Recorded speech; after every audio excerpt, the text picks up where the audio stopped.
Malam itu, hujan gerimis membasahi jalan setapak yang mengarah ke sebuah kampung terpencil di pedalaman Jawa. Kampung itu bernama Kampung Misteri, sebuah nama yang diberikan bukan tanpa alasan.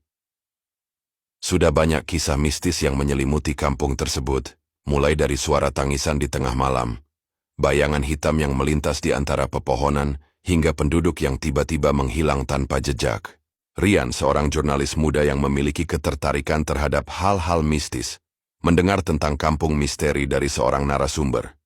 Ia pun memutuskan untuk datang ke kampung itu guna mengungkap kebenaran di balik cerita-cerita menyeramkan yang beredar. Ketika ia tiba di pintu gerbang kampung, suasana terasa berbeda.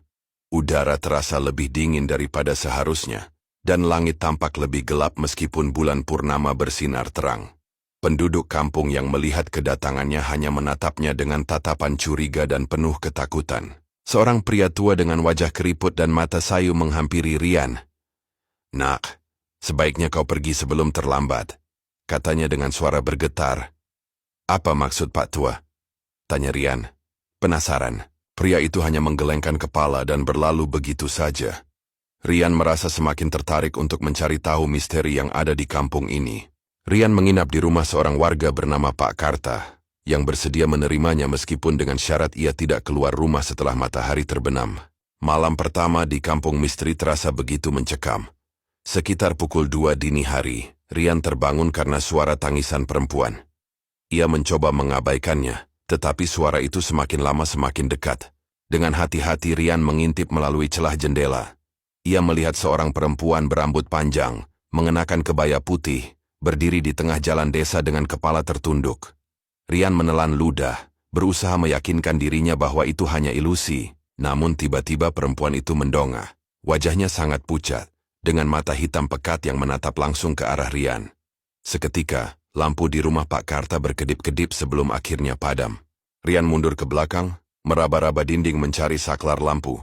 Tetapi saat lampu menyala kembali, perempuan itu sudah menghilang. Pagi harinya, Rian menceritakan apa yang ia alami kepada Pak Karta.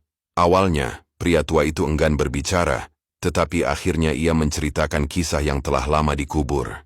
Puluhan tahun yang lalu, kampung ini mengalami tragedi mengerikan. Seorang gadis bernama Sari dituduh sebagai dukun santet setelah beberapa warga kampung meninggal secara misterius. Tanpa bukti yang jelas, warga membakarnya hidup-hidup di tengah alun-alun desa. Sejak saat itu, kejadian aneh mulai terjadi. Warga sering melihat sosok perempuan dengan kebaya putih berkeliaran di malam hari, dan mereka yang melihatnya akan mengalami nasib buruk. Semenjak kejadian itu, banyak orang hilang atau mati mendadak. "Kami tidak tahu bagaimana menghentikan kutukan ini," ujar Pak Karta dengan wajah penuh ketakutan. Rian bertekad untuk mengungkap kebenaran dan mencari cara untuk menghentikan kutukan Sari. Ia menggali lebih dalam tentang kejadian masa lalu dan menemukan bahwa Sari sebenarnya tidak bersalah. Dengan bantuan seorang dukun bernama Mbah Surya, Rian melakukan ritual untuk meminta maaf dan membebaskan arwah Sari dari dendamnya. Angin bertiup kencang saat Mbah Surya mulai melantunkan mantra dalam bahasa Jawa kuno. Lilin-lilin di sekeliling lingkaran ritual bergetar, api mereka berkedip-kedip seolah hendak padam. Rian berdiri di belakangnya, menatap tegang ke dalam kegelapan, menunggu sesuatu terjadi. Tiba-tiba suara tangisan kembali terdengar, kali ini lebih nyaring dan menyayat hati. Kabut semakin tebal, menyelimuti area ritual. Sosok Sari muncul perlahan dari bayangan pohon, kebayanya yang putih tampak melayang tertiup angin. Matanya yang hitam pekat menatap penuh amarah. "Kalian tidak bisa mengusirku begitu saja. Kalian harus merasakan penderitaanku." Suara Sari terdengar bergema di seluruh kampung. Mbah Surya tetap teguh, menambahkan segenggam kemenyan ke dalam api. Asap putih mengepul, memenuhi udara dengan aroma menyengat. Namun tiba-tiba api di tengah lingkaran ritual padam dengan sendirinya, dan Rian merasakan sesuatu yang dingin merayap di tengkuknya. Pak Karta yang berdiri di kejauhan berteriak, "Dia terlalu kuat, dia belum mau pergi." Seketika, dari balik pepohonan, terdengar suara langkah kaki, banyak sekali. Rian menoleh dan melihat puluhan bayangan hitam muncul dari dalam hutan, bergerak mendekati mereka dengan gerakan aneh dan kaku. "Mbah, apa itu?" Suara Rian bergetar. Mbah Surya menatap dengan wajah pucat. "Itu, mereka yang telah diambil oleh Sari. arwah penasaran yang terjebak di kampung ini. Mbah Surya segera mengubah rencana. Jika kita tidak bisa mengusirnya, kita harus memahami apa yang sebenarnya dia inginkan. Rian mencoba berbicara dengan Sari. Apa yang membuatmu marah? Apa yang sebenarnya terjadi padamu? Sari menatapnya dengan penuh kebencian. Aku dibunuh karena keserakahan mereka. Aku tidak pernah melakukan santet.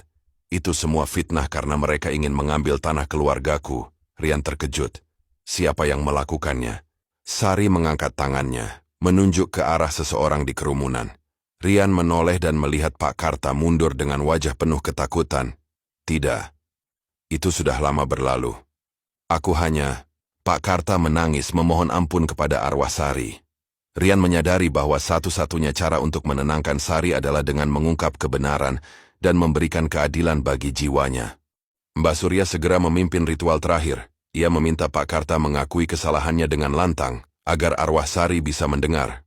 Dengan suara bergetar, Pak Karta mengaku bahwa dulu mereka menuduh Sari karena tekanan kepala desa yang ingin mengambil tanah keluarganya. Sari menatapnya lama, amarah di matanya perlahan memudar. Jika keadilan tidak bisa kudapat saat hidup, biarlah kebenaran terungkap sekarang, katanya lirih. Kabut mulai menipis. Bayangan-bayangan hitam yang mengelilingi kampung perlahan menghilang. Angin berembus lembut, membawa keheningan yang menenangkan. Keesokan harinya Rian mencatat seluruh kejadian itu dan berjanji akan menulis kisah sebenarnya. Pak Karta dan penduduk kampung mengadakan selamatan untuk mendoakan Sari, berharap arwahnya benar-benar tenang. Sebelum pergi, Rian berdiri di tepi desa, menatap ke arah hutan yang sebelumnya dipenuhi kabut. Sejenak, ia merasa ada sosok perempuan tersenyum di kejauhan sebelum akhirnya menghilang. Kampung misteri kini tak lagi dihantui. Namun, kisah Sari akan selalu menjadi pengingat bahwa kebenaran tak boleh dikubur oleh ketakutan.